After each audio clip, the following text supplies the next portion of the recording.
Okay, folks, the results are in. Put the man back on. Thank you, Elon. Very cool. Tell everybody I'm back in the game. Right now, a historic moment. Donald Trump wins Here I an come. astounding upset victory. Tell everybody I'm back in the game.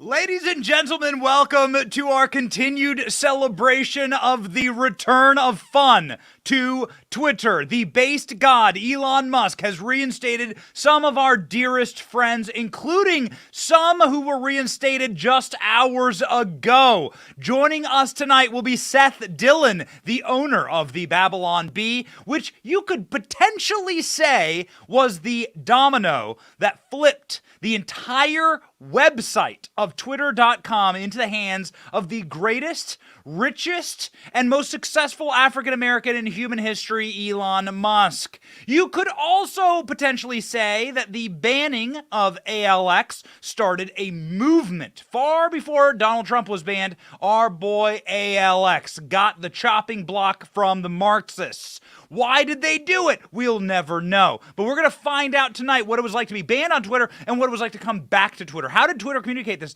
message? What happened? Did Elon Musk text ALX? Did he share dank memes or emojis with him? We don't know. We're going to find out tonight. And also joining the program will be Savannah Hernandez, one of the greatest on-the-street reporters in America. She is finally back on Twitter, and we don't think she's going anywhere this time. We love to share her man-on-the-street videos with you all the time. She is on our program, but you can't find her online because she's too good at her job. A man who is far too good at his job, and one that we are so deeply thankful for every single day because he brings the fire. The man, the myth, and the legend, ALX, joins us right now. ALX, we have been trumpeting your story about Twitter censorship and Marxist censorship for years now, and we are finally victorious. Tell me, sir, the update. What was it like to get your account back? What happened? Walk us through the process. Okay, so I was already celebrating the reinstatement of Donald Trump, which was surreal for me. And then I'm getting notifications from multiple members of the House Freedom Caucus.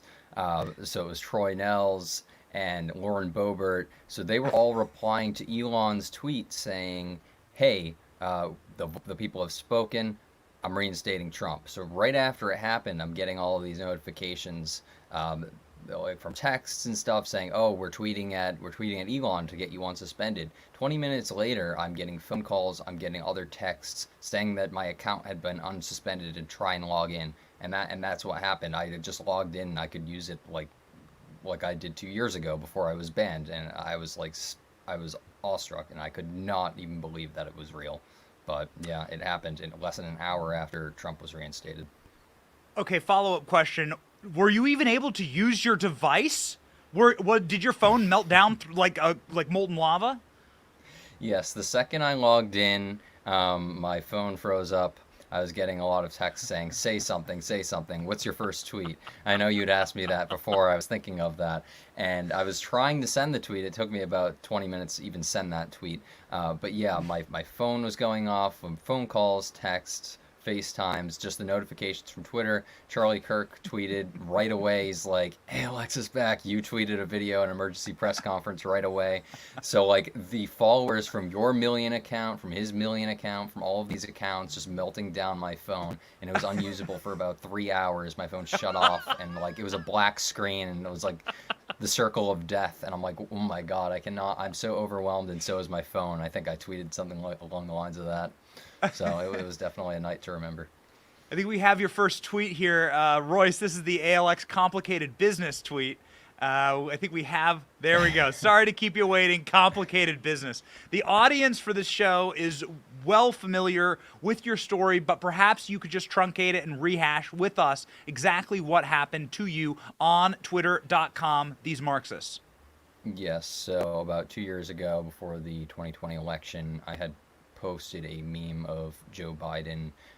His campaign kind of was trying to get everyone to be cool with his campaign and upload a picture of them saying, "Oh, I stand with Joe." So I thought it was funny to put Xi Jinping there and said, "Oh, Xi Jinping stands with Joe." And like 20 minutes later, I found my account was suspended and no reason, no email. We reached out to Twitter. They were like, "Oh, that wasn't the reason that it happened." And then multiple people reached out, tried to get more information. The VP of Comms said higher ups insisted that I remain banned, and that's the way it stood for 2 years up until Saturday night. You posted this. It's on screen right now. This Yep. is Yep. such a That was it. neutered meme. This is like, I mean, and actually quite accurate. And this is what got you in Yeah. the gulag. Oh, yeah, they say it didn't, but I mean that was the last thing I tweeted, and who knows. Did you get any information from Twitter? So you appealed your account, and then what happened? So they told me that I violated their rules about against spam and platform manipulation, whatever that meant. And then I got a different one saying I was involved in harassment campaigns, targeted harassment. So every time I appealed it, I would get a different reason back. And we had other contacts at Twitter like trying to email and get like an exact violation, like a tweet, whatever I did. And one of the remarks from a person who is no longer at the company says that he knows exactly what he did, and our policy team reached out to him, which was a lie. So that's He all knows. we got from Twitter. Yeah, some snarky email that was forwarded to me from a friend. So yeah. So then when your account was reinstated, did you get a notification? Did someone get a hold of you to tell you this was going to happen? Yes. So the person that informed me was a staffer on Congressman Gates with his team. So he was about to tweet Not my Twitter? support. Congressman Gates No. staffer? Yeah, Congressman Gates staffer is the one who informed me. And this has been a pattern with the past 3 suspensions that have been overturned. Congresswoman Marjorie Taylor Greene, Project Veritas, and myself. All of us did not receive emails from Twitter informing us that our accounts have been reinstated. We found out from somebody else. So that tells me that that was a manual reactivation of the account and that it wasn't through the official appeals process. So it just tells me that somebody on Twitter is watching what you tweet and watching his replies. So take that. Well, Elon has responded to us quite a bit, and we've always been an advocate for you. We've been a defender of everyone who's been wrongfully deplatformed, but especially our friends, of course. You must always fight for Yes. your friends. This is war.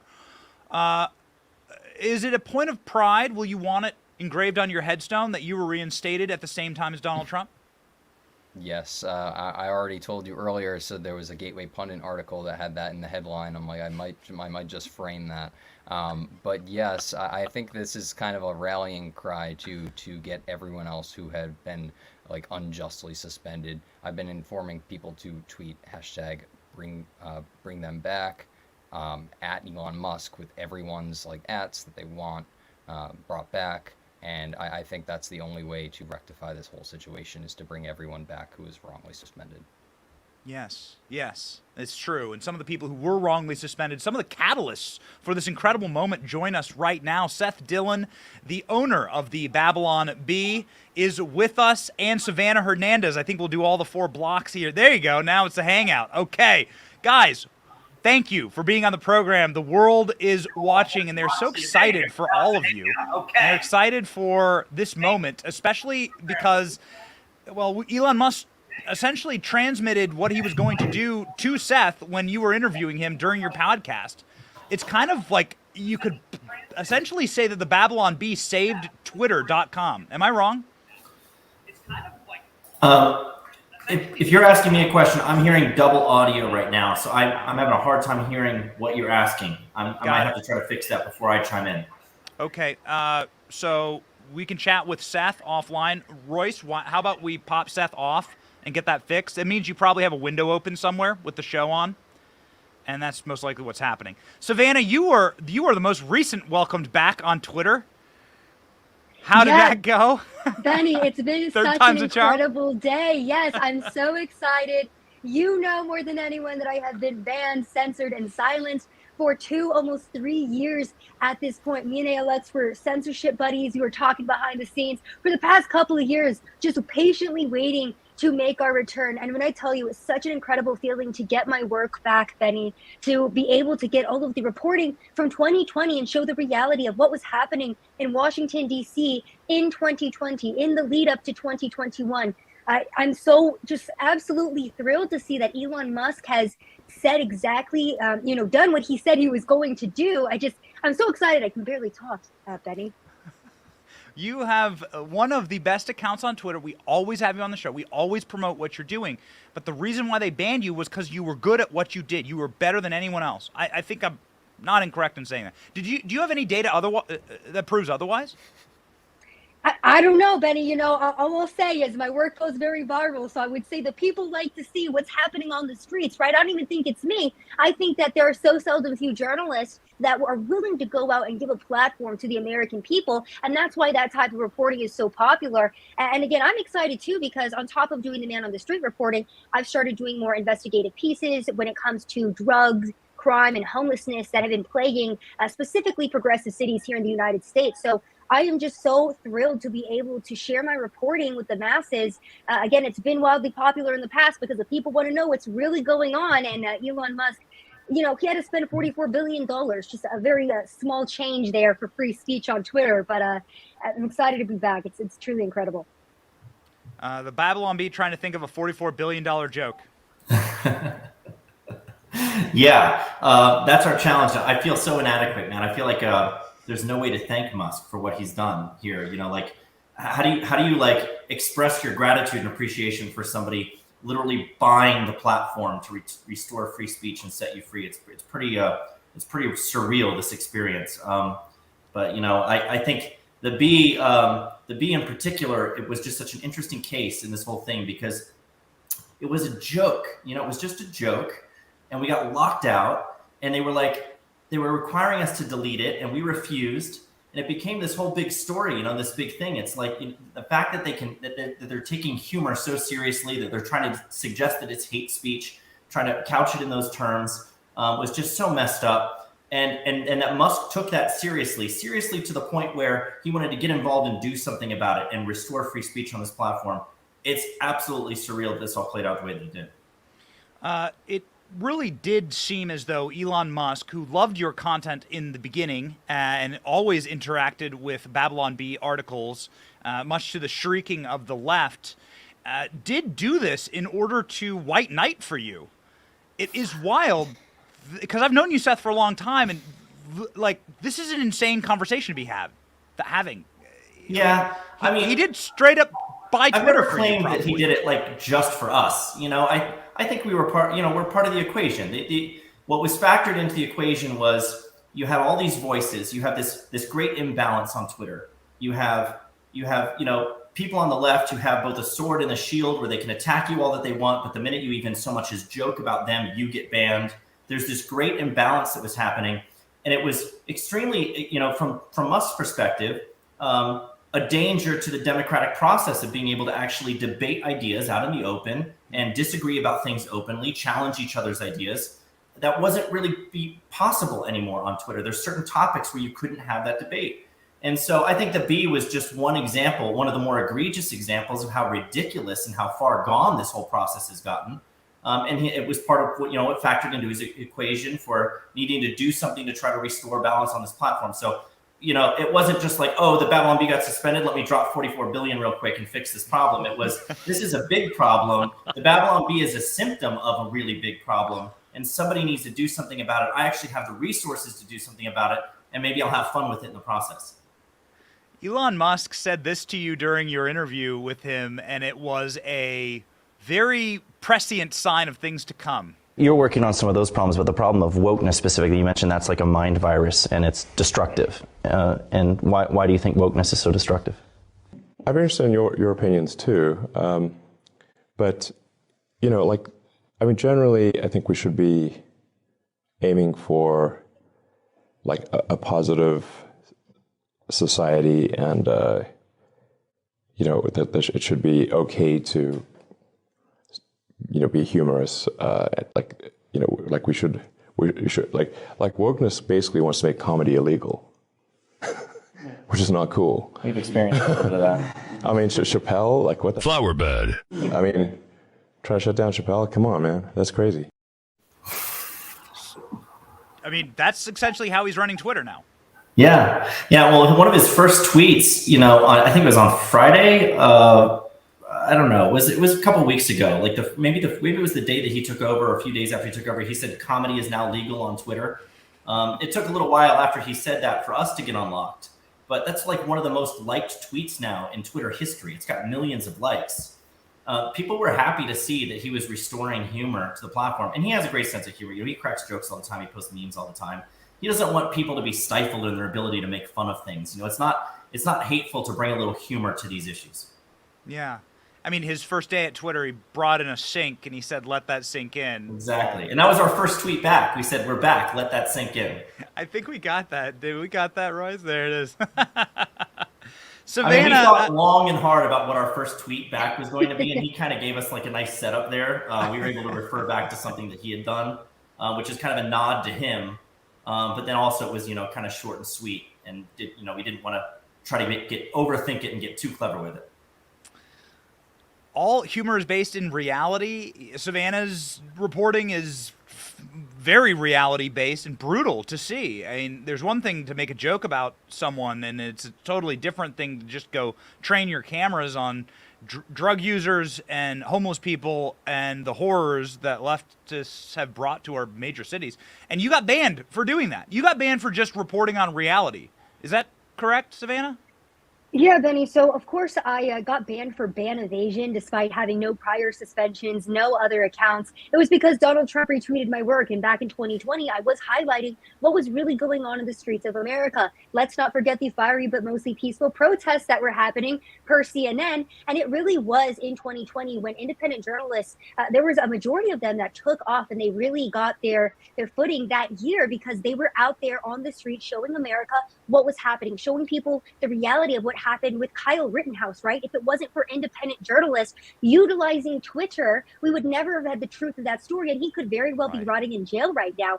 So that's why Twitter is so important. And again, too, Donald Trump retweeted me. The entire account was gone the next week. I made 2 prior accounts, like I said, to keep showing people what was going on. What happens when you get your account back? Does your phone again like does the Babylon Bee like melt your phone down to the core, Seth? I mean, was your phone unusable? Did you have to like throw it into a furnace? I don't think I had quite that dramatic of an experience, but it was pretty crazy. The activity that we got. I mean, that tweet alone, that first tweet that we put out there, got like 400,000 likes. So we were getting a lot of traction coming back. But I do want to just say, I'm thankful, obviously, that Elon Musk took the action that he did. But I'm also super thankful, Benny, for you and some other people who are out there tagging him constantly, holding him to the fire, holding his feet to the fire and saying, look, you promised free speech, unban these people. They were unjustly banned. You need to get them back on the platform. Bring them back. You and very other few voices, as far as I could tell, were some of the only ones out there consistently holding him to that. And he was hearing that. I mean, he was seeing that all the time. And he had a lot of pressure on him from different sides. He had pressure on him from advertisers, activists, everybody trying to say you can't restore free speech, we'll take our money elsewhere. And so he's having to balance that against what he's hearing from people on the right saying, hey, you have a commitment to free speech, you need to keep your word. And so people putting pressure on him, I think, in being in his ear for that, it was important, it was necessary, it was a good thing. And I'm very appreciative that there were people like you out there looking out for the silenced, the banned. I'd like to feel that if you had been in the same position that we were in and your account was banned, we'd be doing the same for you. Well, it's the reason that it makes it so easy to fight for our friends is that none of this has been fun for anyone. Even if you were still up on Twitter, it still isn't fun to see a total search ban where you can't find your account, or to see your account deboosted, or to suddenly start losing followers, thousands of them a day. They can really torture you on these places. And so it's kind of like prisoners sticking together inside of a gulag and just fighting for survival. And that's what it felt like. Savannah, is all your work back? all of the work that you put up on Twitter, is that back? Do you get that back? So the majority of the work is back, but because I had 2 other accounts, I mean, I don't know if I'm going to, try to get those ones back, because there was work on each specific account that went viral. So I've just been reposting. That's what I've been doing today, is posting a lot of that deleted work. But from my original account, all of that 2020 reporting is back. Yeah. Well, good. I mean, this is, I think, why Elon did it, actually. I personally believe that it's, one, good for business. Because Seth, I mean, Seth, you have 500,000 followers. We got your account here. We can toss that up. Everyone go give Seth a follow. Then we'll throw up Savannah's account. She got 150,000 followers. It's wild. This is exactly the kind of user that Twitter would want, right, to be a profitable business. It seems insane to ban people that are power users. Seth, you, the Babylon Bee, Savannah, you're all power users. Yeah. Thank you. It also seems insane, though, to let, from the left's perspective, it seems insane to let people who are spewing misinformation and hate speech stay on the platform. So, from their perspective, it's just crazy that Musk would even consider unlocking and unbanning terrible accounts like the ones that you see here that you're showcasing tonight.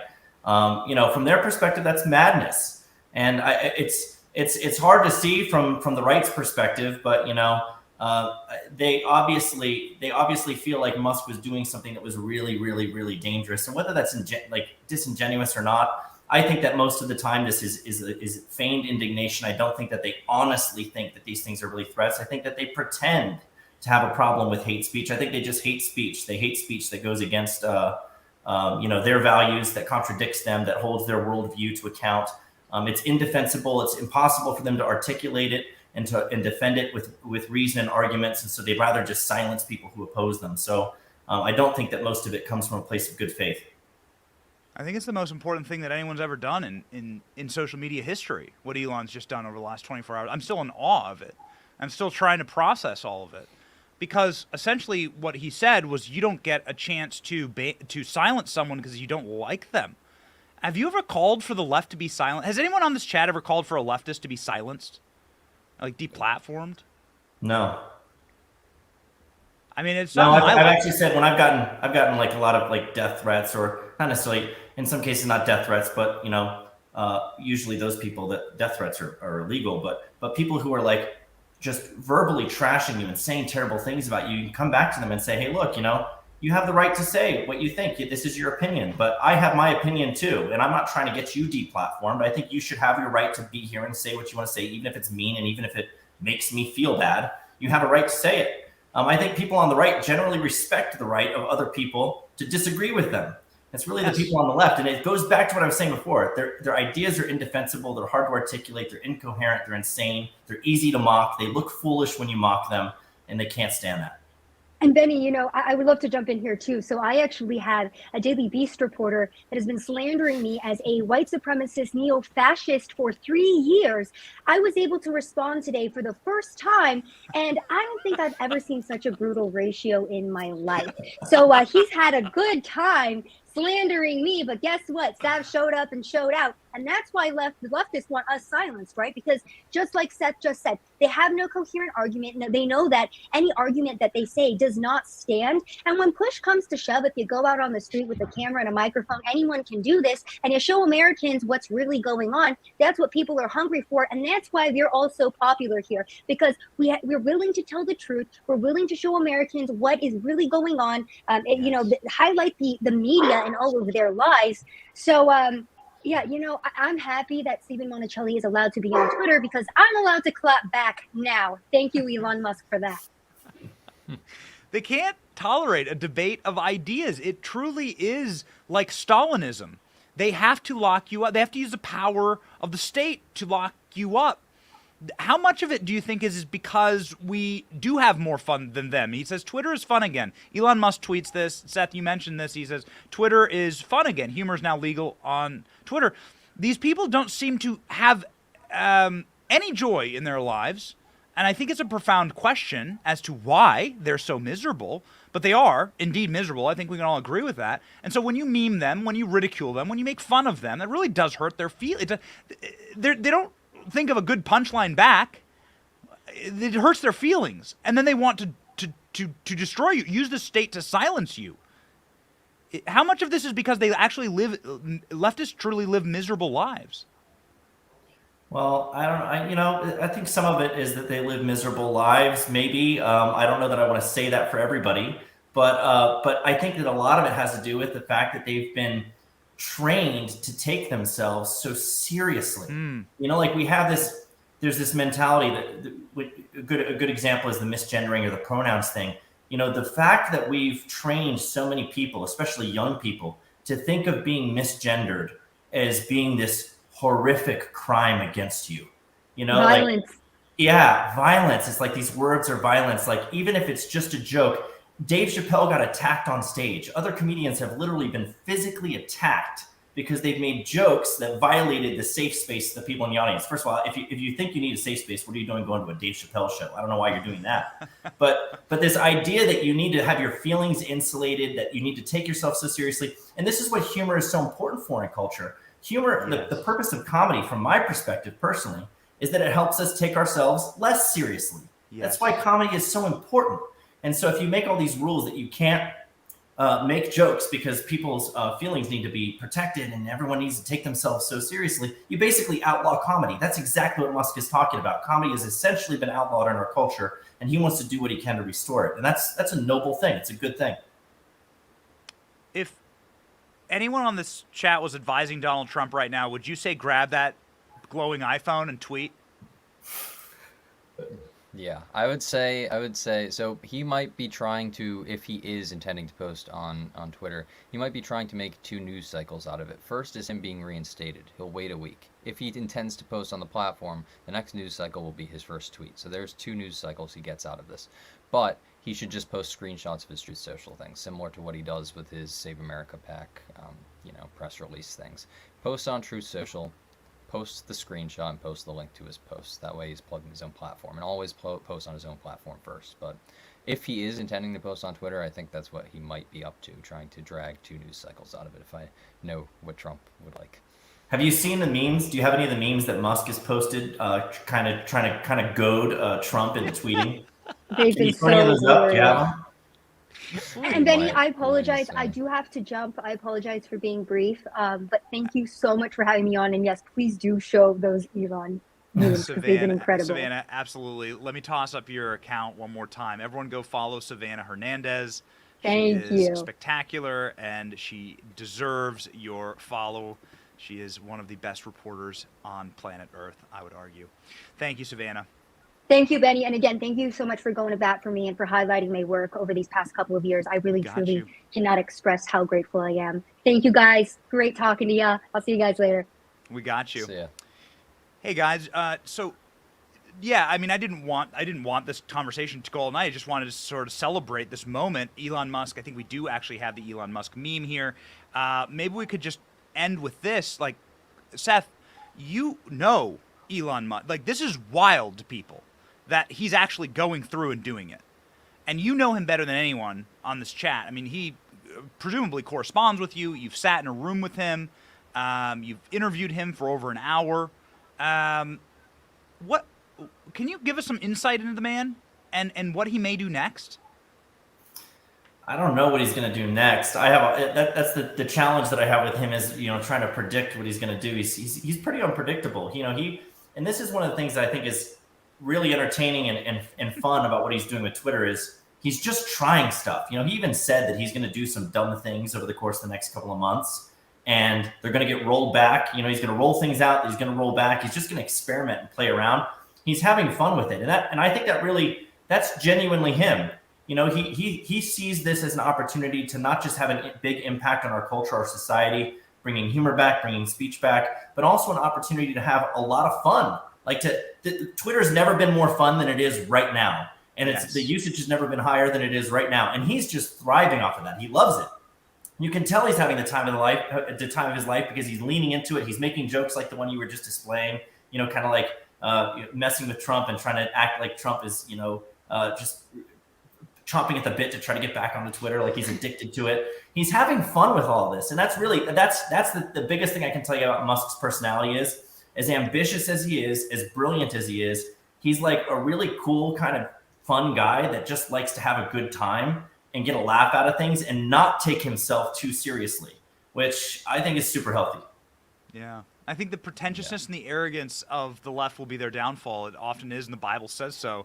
That's exactly what's going to happen. People who take themselves too seriously can't laugh. It's been wild to see them gain all power in this country and still be almost potentially more miserable. It's really something. People do need to lighten up, and I think it makes for a better world. ALX, any final advice for Elon Musk as to how to chart a path forward? Apparently, according to reports, he won't remain CEO for long. He wants to hand it off. Any recommendations? It would be tough to recommend one person, but I would say he was looking for a Blake Masters type. Well, if Blake Masters doesn't want to run again, presumably, maybe he would be fit for the role.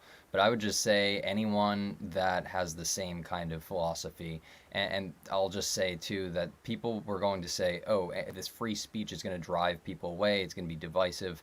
He just posted that they added another 1.6 million active users this week, and it's another all-time high. So, I mean, this notion that it's driving people away, and I pointed out earlier, 15 million people voted in that poll with Trump. That's probably a record for for Twitter polls. People are more engaged than ever and enjoying the platform more than ever. So the next CEO has to have that same type of attitude, and also they have to be a user of the platform, which I think is really important to be a CEO. Yes, that's exactly right. Seth Dillon, please, ladies and gentlemen, go follow him. Of course, you already know him, but here's his account. Go follow Seth. Seth, any parting words or advice to Elon? My advice to Elon would be to not let the mob drive him. Never feel that pressure that he's got to do what the mob wants him to do. He needs to do the right thing. He needs to stick to that. And I think it's true that it will bring more people there if he does that. People by and large, I think, do want a free speech platform. They don't want the heavy content moderation. And he needs to avoid getting into this trap of trying to figure out, how do we moderate hate speech? How do we moderate misinformation? How do we become the most truthful, accurate information source on the planet? He needs to just provide a fun forum where people can debate these ideas. Obviously, no unlawful speech should be allowed, but he needs to resist those pressures that are coming down on him from the other side. Yeah, that's right. Jonathan Greenblatt and the ADL is such frauds. Such bad faith negotiations. They went in and met with Elon Musk, and then they go behind his back the next day and get all the advertisers to drop. Yeah. Don't trust these people. Trust us instead. And if Blake Masters isn't available, make Seth Dillon CEO of the Babylon Bee, of Twitter and the Babylon Bee. Maybe you do both. Yeah, I don't know how Musk does it. My plate is so full with running a little satire site. I don't know how he does it.